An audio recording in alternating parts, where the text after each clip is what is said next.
Okay, so I've already said that we are starting a new series looking at the book of Ezra.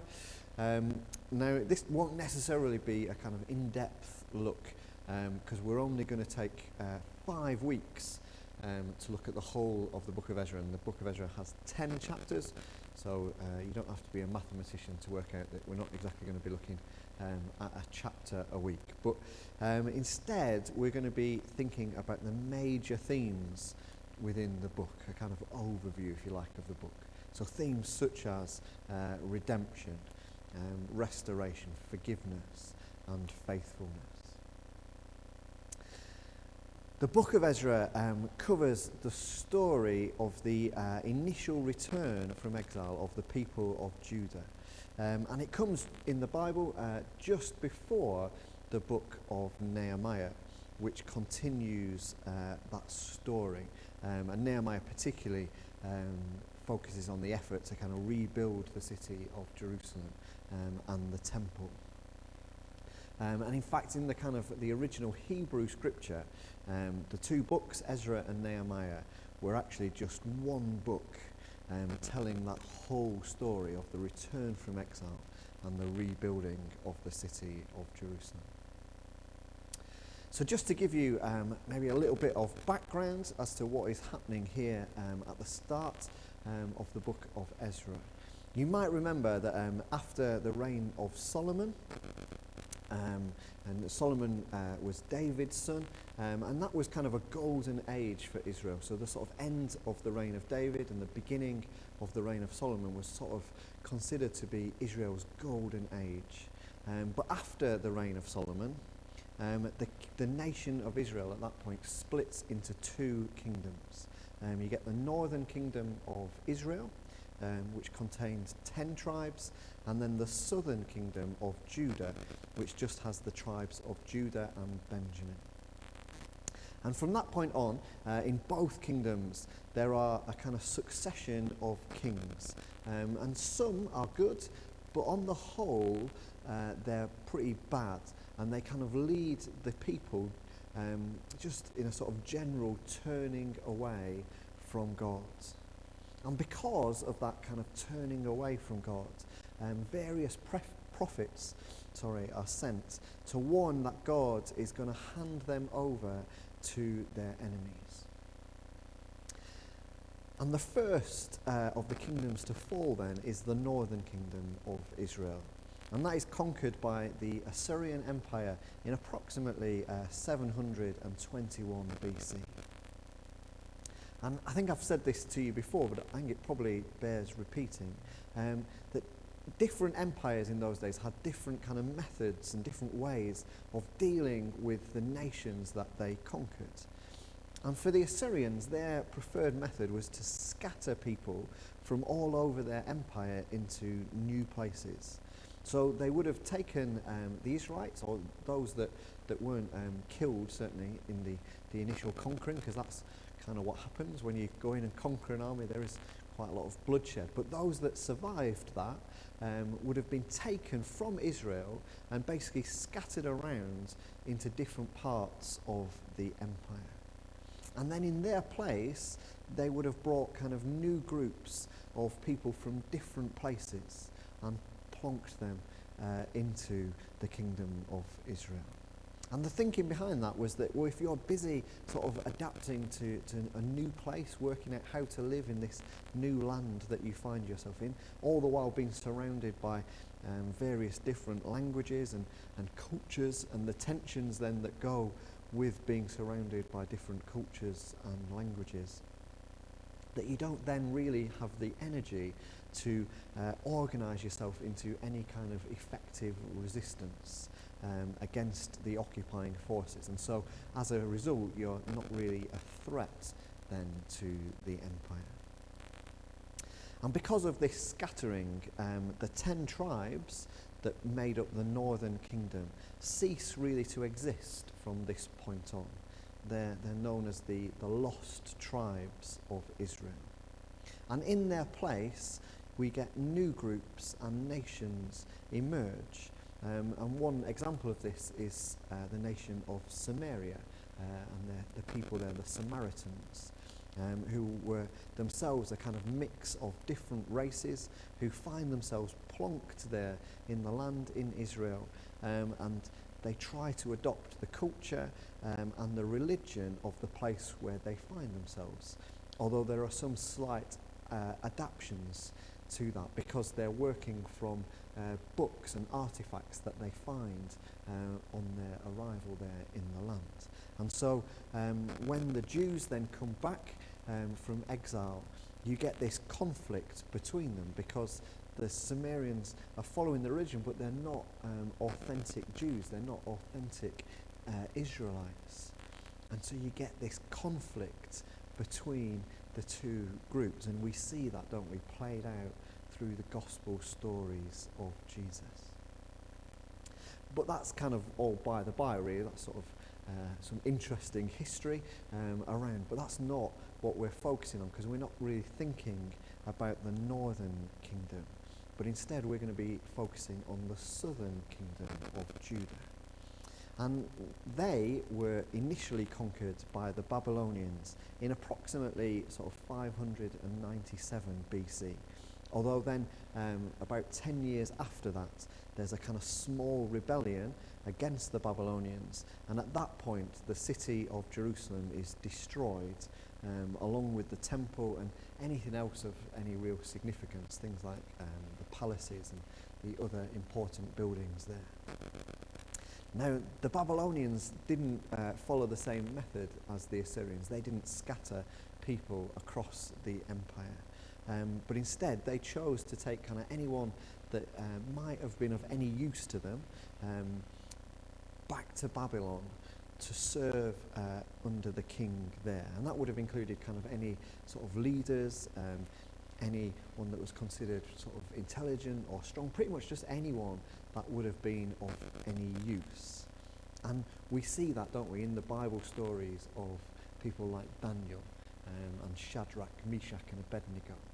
Useful people who were taken from the nation of Israel back to Babylon to serve under the king there. And the thinking behind doing that was that it kind of simultaneously strengthened the Babylonians, but also weakened the nations that they'd conquered. You see, if you take anyone of any use back, then you kind of strengthen yourself, don't you? You make yourself better, but you also weaken the other nations. And so the thinking then is that there would kind of be no one left in the nations that have been conquered that would pose any real threat or be able to successfully fight back against the empire. And that happens kind of initially in the first instance, in the kind of first conquering, but then it happens on a much larger scale following that rebellion in 587 BC.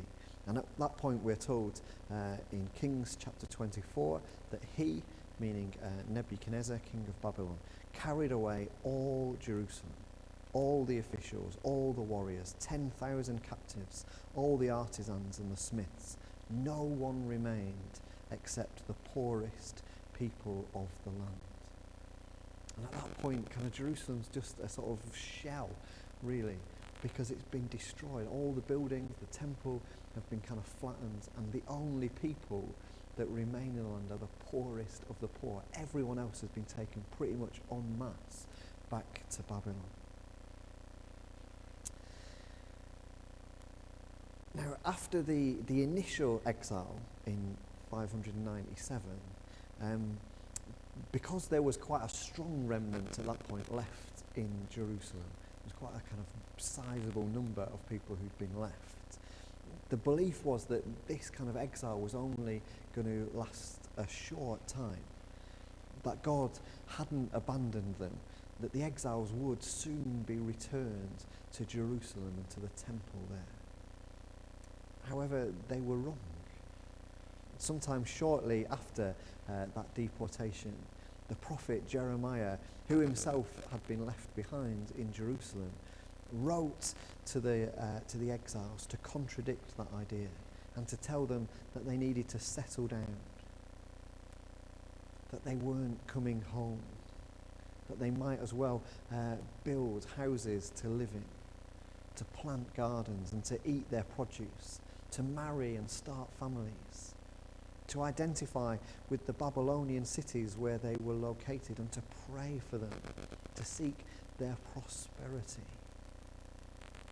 And most importantly, to not believe the prophets who were telling them that they would soon be going home. See, Jeremiah knows that the rebellious states of the Jews, both in Babylon and those left behind in Jerusalem, means that God hasn't finished with them yet. Yet the people who believed that God hadn't kind of abandoned them weren't wrong either. See, Jeremiah goes on to promise that in 70 years' time, God will indeed bring the exiles back to their homeland. God does ultimately intend the Jews' life to go well, not badly. God has plans to give them hope and a future. And then in Jeremiah 51, he speaks of God arousing the spirit of the Median kings to take redress on Babylon for the temple's subsequent destruction in 587 BC. And that's what we see here playing out in the book of Ezra in chapter 1.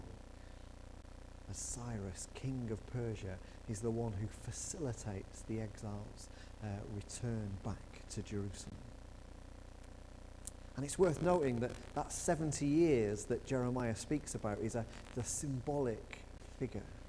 It's not a kind of definitive number. It's not a case that the exiles could kind of make an advent calendar and count down and go, right, brilliant, we've finished. They've got 70 years done, we're back. Wasn't that. Rather, it's intended to signify that the exile is going to last for a whole generation. That it won't be those who were taken into exile who are the ones that return to the land, but instead it's going to be their children and their grandchildren. And we see that as we pick up the story here in Ezra chapter 1. See, by this point, the Babylonian Empire have been themselves conquered by the Persians. And Cyrus, the king of Persia, issues his decree that the Jews are free to return to their homeland. Of course, for the vast majority, if not all, of the Jews that Cyrus is speaking to, their homeland is now actually Babylon. This is the place where they were born. This is probably the only home that they've ever really known. They've got family there, homes, maybe even businesses, livelihoods there. And so they've got no real desire to return to Jerusalem.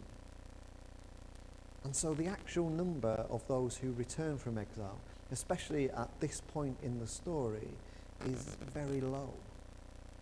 There's more who follow on later, Ezra himself being one of those that go later on in the story. And then Nehemiah, even later, takes another wave of exiles back with him.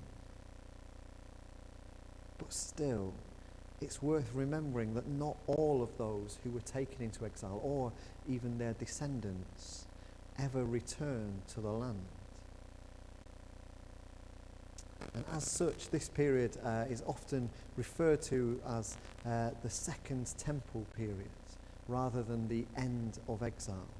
As for many, the exile doesn't end. And even for those who do return, things never quite return to the way that they once were under the sort of golden age of David and Solomon. And so therefore it could be argued that exile is still ongoing, that it will only really ever end when God's kingdom is established fully here on earth as it is in heaven. When all of God's people, and in fact all of creation, is reconciled and restored to God. In which case, we too find ourselves as exiles, as strangers in a foreign land, told, as the exiles were by Jeremiah, to settle down and to seek the best for the cities and the towns and the places in which we find ourselves, but not yet in our final home, not yet fully restored and reunited with God. And so what then can we learn from this part of the story in Ezra chapter 1? Well, firstly, I think we can take comfort from seeing that nothing lasts forever, that no situation, no matter how terrible it might seem, is ever fully irreversible. And through everything, God remains faithful.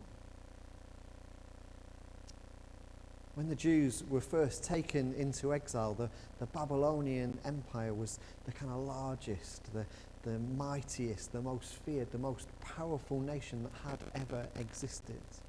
And especially after Jerusalem had been destroyed, they must have thought, well, this is the way that it's always going to be. It would have been difficult for them to have ever imagined a way out, to have envisaged a future where the Babylonians weren't the ones in charge, the ones calling the shots. But this story, as is repeated throughout history, I think shows us that the things of men are merely temporary. That no matter how big an army you've got, no matter how big an empire you amass, those things will not last forever.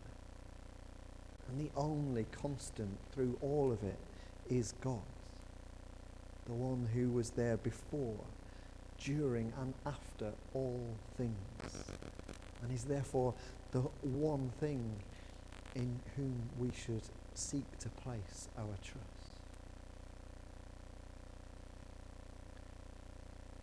Equally, as the temple in Jerusalem is destroyed, at that point where it's kind of flattened, everything of value is taken back to Babylon.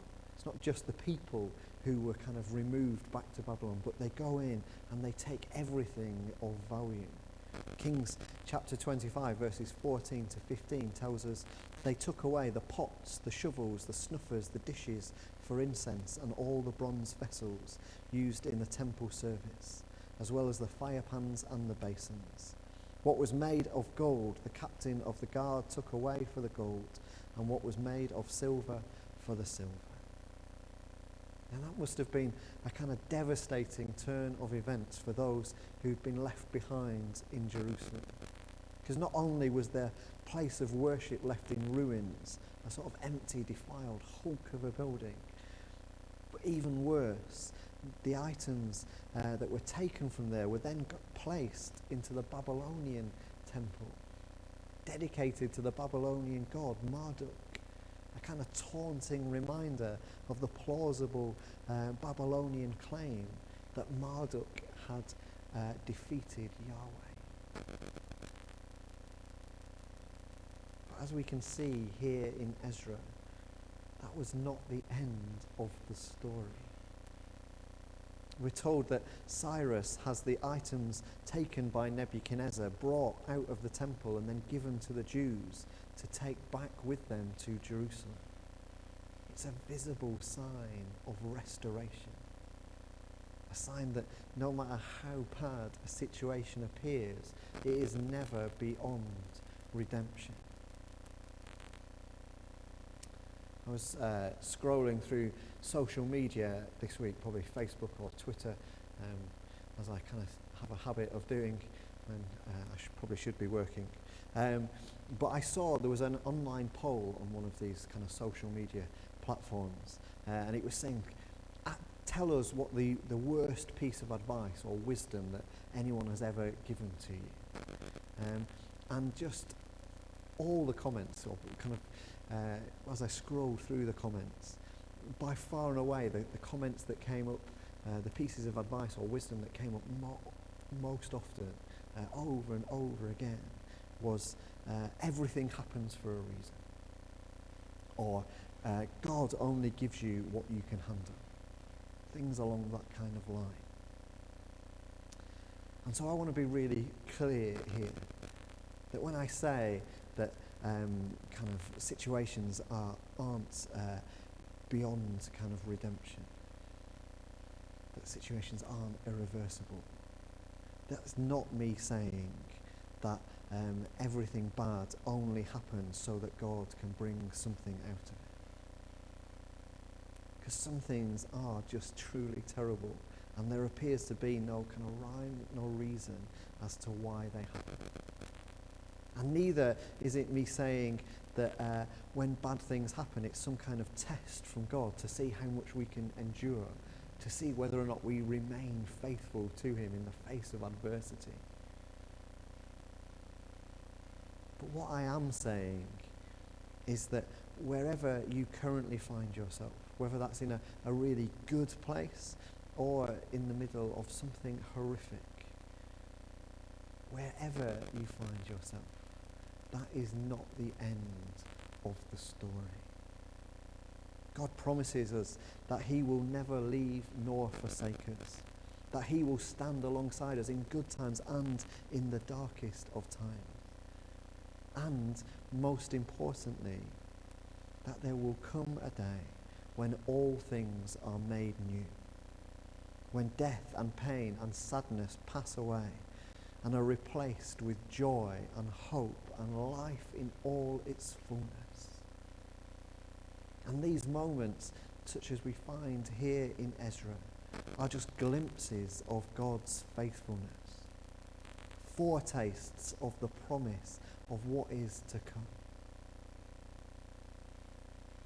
And finally, as we find ourselves as exiles in a strange place, may we not become too settled, too comfortable with the land in which we find ourselves.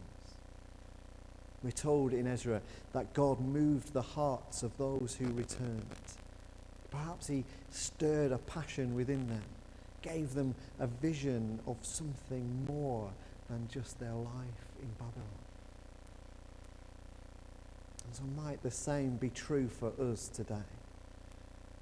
Might God move our hearts.